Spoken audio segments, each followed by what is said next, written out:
The phrase control flow refers to the way that a CPU executes a sequence of instructions. And normal control flow is based on going straight down through various instructions, and then when we get to a jump, jumping based on some previous comparison. And all of this flow, including the comparison as jumps, is based on the state of the program in terms of registers and memory and so on. But there are other parts of a computer state that can affect a program that we might refer to as system state. Some data might arrive from a network, or the user running a program might hit Control-C, a timer might expire for some periodic task, or an instruction might do something wrong like dividing by 0. These kinds of things need a different kind of control flow than jumps and just going through expressions in order, and so we call that exceptional control flow. To understand how exceptional control flow works in an operating system, we need to go back to the very beginning. When you turn on your computer, then the instructions that are running can do anything. We call this privileged mode.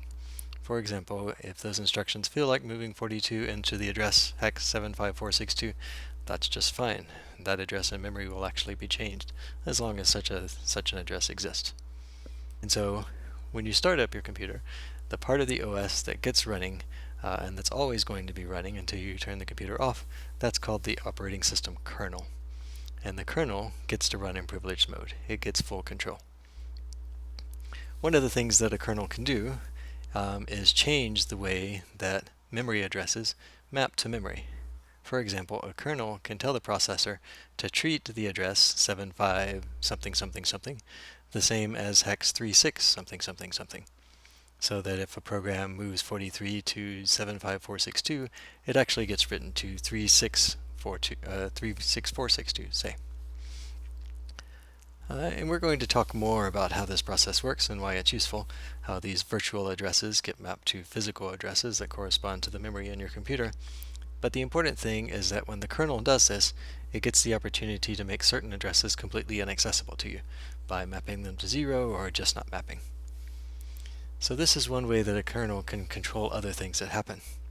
But before making this change, it's going to do one other thing, which is it's going to set a special register IDTR to some place in memory. This place in memory is not normally accessible to other programs because the virtual memory mapping is made inaccessible, and this register can only get set in privileged mode.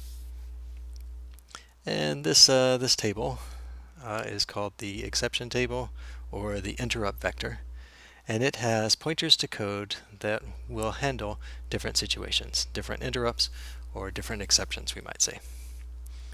And in particular, when the processor decides that it needs to call one of these things, then it goes back to privilege mode.